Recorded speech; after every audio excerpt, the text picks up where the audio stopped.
करवा चौथ से कुछ दिन पहले ही मेरा जो विंटर रूटीन है वो स्टार्ट हो जाता है और वो हर बार चेंज ही होता है।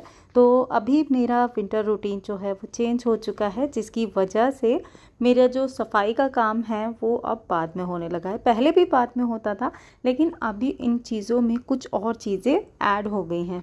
तो बस सुबह सुबह के अन्वेषा के जाने के बाद में और हस्बैंड के ऑफिस जाने के बाद में मैं लग गई अपने घर के कामों में। मैंने ब्रेकफास्ट वगैरह तो कर लिया है और अभी मैंने मॉपिंग वगैरह भी कर दी है। और यहाँ पर ना मेरे बैल्कनी गार्डन में, जैसा कि मैंने आपको कई बार बताया, छोटे छोटे से कीड़े आ रखे हैं। तो उनसे मैं बहुत ज़्यादा परेशान हूँ। काफ़ी ज़्यादा दवाई वगैरह तो मैं स्प्रे कर चुकी हूँ, लेकिन फाइनली मैंने एक चीज़ डिसाइड की कि मुझे यहाँ से कुछ पौधे जो वो कीड़े बहुत ज़्यादा खा रहे हैं उनको शिफ्ट कर देना चाहिए। तो आज सुबह का सबसे पहला मिशन यही है, यही कर रही हूँ।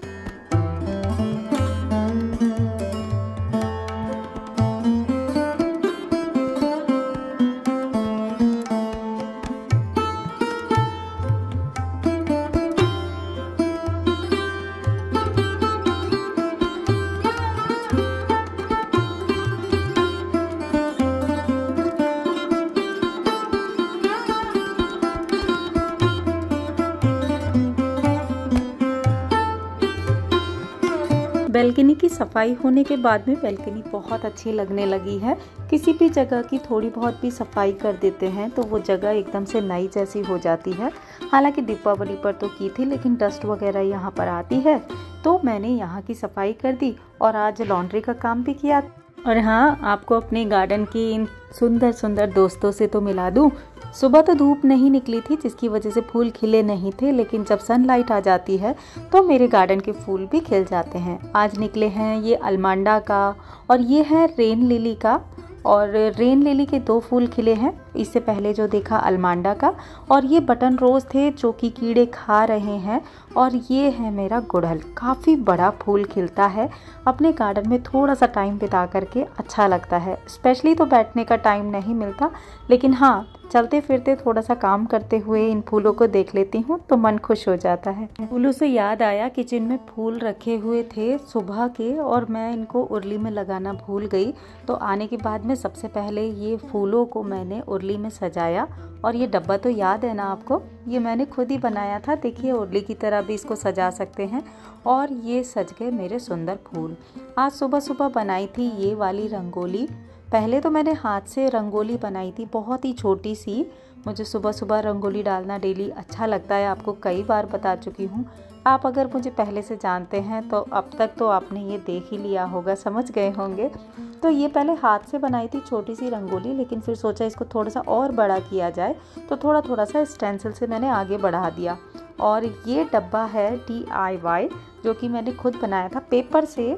और एक फ्रेंड का कमेंट आया था कि मेरी रंगोली किट में क्या है, तो आपको दिखा दूँ। मेरी रंगोली किट में बहुत ज़्यादा खास चीज़ें तो नहीं है। हाँ, बेसिक से ये रंगोली कलर हैं पाउडर वाले, और ये बॉटल्स में आते हैं, पैकेट में भी आते हैं इस तरीके से। तो पैकेट वाले थोड़े से सस्ते पड़ते हैं, बॉटल वाले थोड़े से महंगे पड़ते हैं। मैं ज़्यादातर पैकेट वाले लेती हूँ और उसके बाद में इन बॉटल्स में फिल कर लेती हूँ इस तरीके से।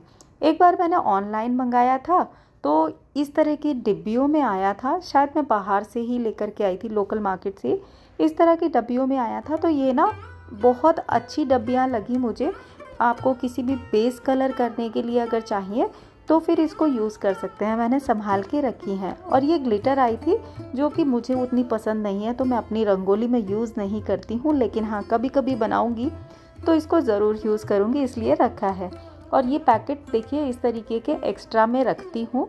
ये एक पुराना टूटा हुआ पेन है, थोड़ी सी डिटेलिंग करने के लिए। इसके अलावा एक ईयरबड रखती हूँ और एक टूथपिक रखती हूँ। तो इन सभी टूल्स से मैं रंगोली बनाती हूँ।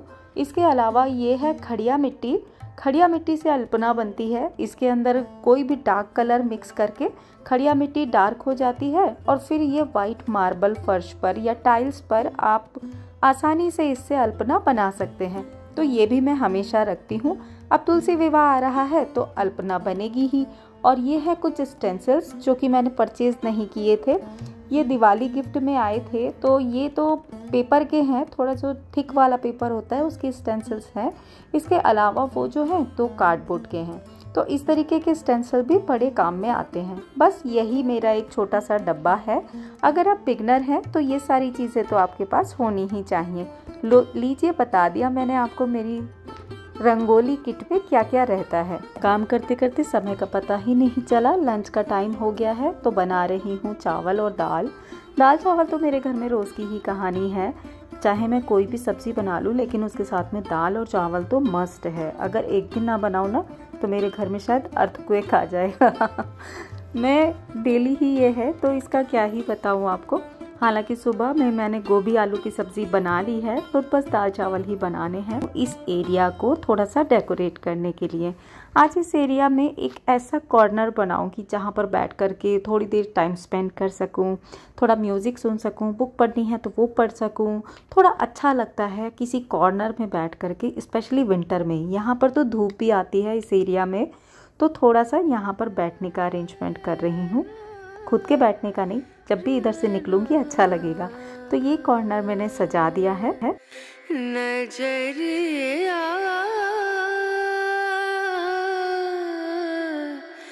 लागे नहीं कहीं, ओ नजरिया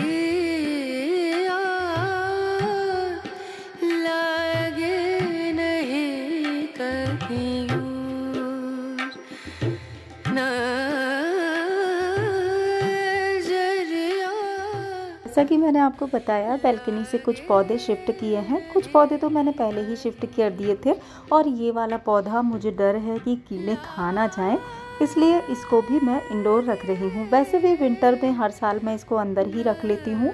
तो ये क्रोटन का प्लांट है मेरा, काफ़ी खूबसूरत है और बहुत अच्छे से चलता है। ये भी मेरे ख्याल से मैंने पिछले साल लिया था, और ये अभी तक इतना खूबसूरत है। विंटर में भी ये ऐसे ही बना रहे, इसीलिए मैंने इसको अंदर शिफ्ट कर लिया है। और इस साइड में धूप भी आती है। तो अभी मैं अपनी डाइनिंग टेबल का थोड़ा सा कवर वगैरह चेंज कर लूँ। थोड़ा सा अपने आप को बिज़ी रखना बहुत ज़्यादा ज़रूरी होता है। खुद का मन भी खुश रहता है, और जितनी ज़्यादा हम मेहनत करते हैं, अब कोई ये सोचे कि आप तो रोज़ ही ये सारे काम करते हैं, करते करते बोर भी तो हो जाते हैं। लेकिन हाँ, मैं एक चीज़ मानती हूँ, हम जितना ज़्यादा काम करते हैं उतना ज़्यादा हम सीखते हैं, और उतनी चीज़ों को, नई नई चीज़ों का एक्सपीरियंस करते हैं।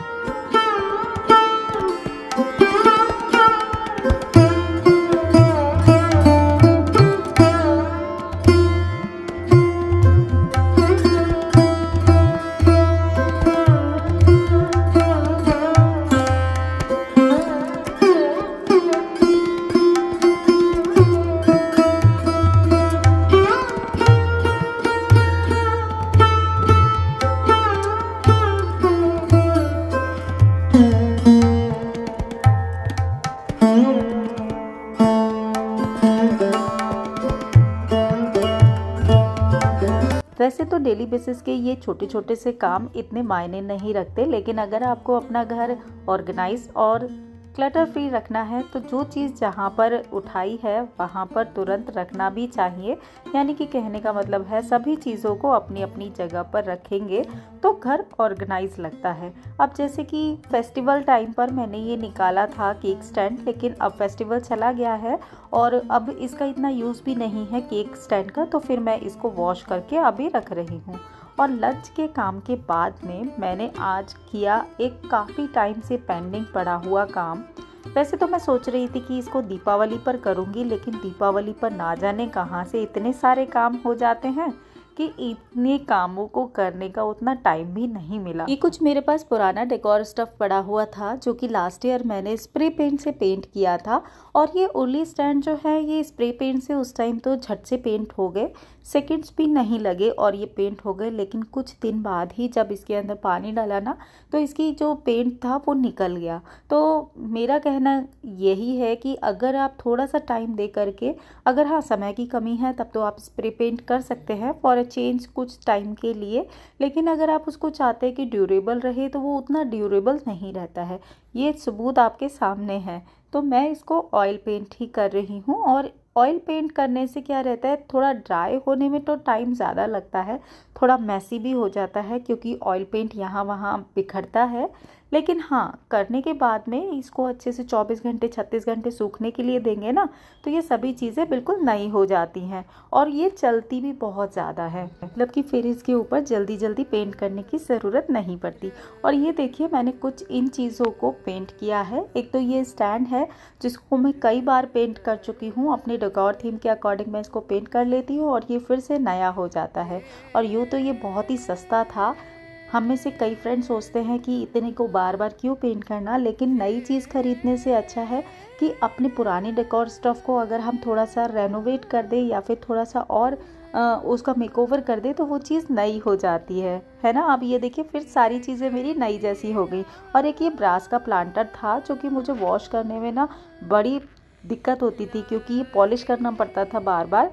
तो अभी फाइनली मैंने इसके ऊपर भी पेंट कर दिया है ना। भी पेंट गिरा था और मेरे ब्रश के ऊपर जो पेंट लगा था उसको मैंने तारपीन के तेल से वॉश करके अच्छे से साफ़ कर लिया है। हाथों में भी जो पेंट लगा होता है उसको हैंड टू हैंड इसी तरीके से क्लीन कर लिया जाता है। और आपका ये जो तारपीन का तेल है ना, इसको भी मैं फेंकती नहीं हूँ, अभी ये 2 बार और यूज़ किया जा सकता है। तो इसको मैंने एक एयर टाइट डब्बे के अंदर करके रख दिया है दोबारा फिर से यूज़ करने के लिए। ये सब करते करते शाम हो गई थी। शाम में आकर के मैंने किचन गंदी पड़ी थी क्योंकि लंच के तुरंत बाद आ गई थी मैं पेंट करने, तो किचन को क्लीन किया, चाय बना करके पी और उसके बाद में मैं लग गई पूजा के काम में। पूजा के लिए भी पहले से मैं थोड़ी सी तैयारी करती हूँ, उसके लिए थोड़ा सा टाइम लगता है। इस तरीके से घर के रोज़ छोटे छोटे से स्टेप ले करके ही घर को ऑर्गेनाइज किया जाता है, सुंदर रखा जाता है और अपने डेली बेसिस के जो भी काम रहते हैं उनको भी समय से पूरा किया जाता है। इसी तरीके से आज मैंने आप सबके साथ में ये वीडियो शेयर किया। मेरा कॉर्नर कैसा लगा आप मुझे बताइएगा, और अगर वीडियो में कहीं पर कुछ भी अच्छा लगा तो लाइक ज़रूर कीजिएगा। मैं आपसे जल्दी मिलूंगी एक नए और इंटरेस्टिंग वीडियो के साथ में। Till then be happy, be active, अपना ख्याल रखिए और मस्त रहिए। Bye bye.